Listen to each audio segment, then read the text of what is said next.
How did you find footage of my legendary neck injury from the 1996 Olympic trials? How did you find that? Yeah.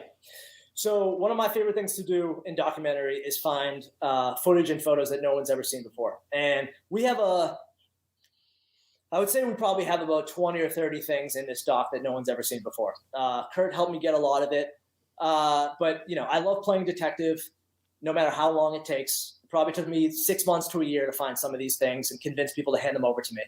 But the way I did that was I looked at photos from the event, and I saw that there were people mat side with video cameras and still cameras. So what I did was I sent those photos to USA Wrestling, and I said, "Can you guys identify the people who are mat side in this match?" And they were like, "We can identify 2 of them." And they sent me the 2 names, and then I hunted those people down. And I said, "Hey, do you have anything from these matches?" One of them was a woman who was amazing. She was a still photographer, and she got me a photo of Kurt immediately after the match, bent over crying. Not his Olympics, his U.S. Open, of him bent over crying right after the injury and right after he beats Kerry McCoy. And it is my favorite photo by far in the movie. And it is also a photo that hadn't been seen prior to this movie. But the footage was a videographer identified. It was in his basement. It had never been seen before. And I think there was some crappy shots that had been seen before of a home video from the stands or something like that. But this is mat side, perfect resolution. So he has a beta tape. I don't know if you've ever seen a beta tape before, but they're like a big VHS.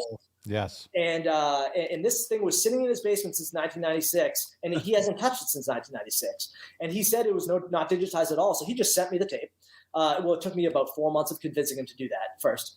And then he finally sent me the tape, and I put it in, and I digitized it. And me and the editor are looking at it, and our jaws dropped, and we were like, there it is. There's the thing, And it's definitely the crown jewel of my finds, I would say, in this documentary. But there is also probably about 30 of those types of things that people haven't seen before. And it's one of the most exciting things about documentary. Just find a bunch of stuff people haven't seen before.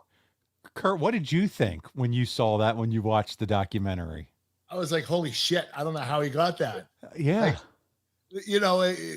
Back then they weren't even filming USA Wrestling. USA Wrestling wasn't filming matches. Yeah. So to have a fan that was filming it and being able to get access to that, and especially when it's in his basement for 25 years and he hasn't touched it, he probably had to blow dust off of it. And, it's just crazy how Alex was able to find that. Unbelievable. I never thought in a million years that anyone would find footage of it. And it's mat side, high quality. I mean, you couldn't ask for a better version. So that's incredible.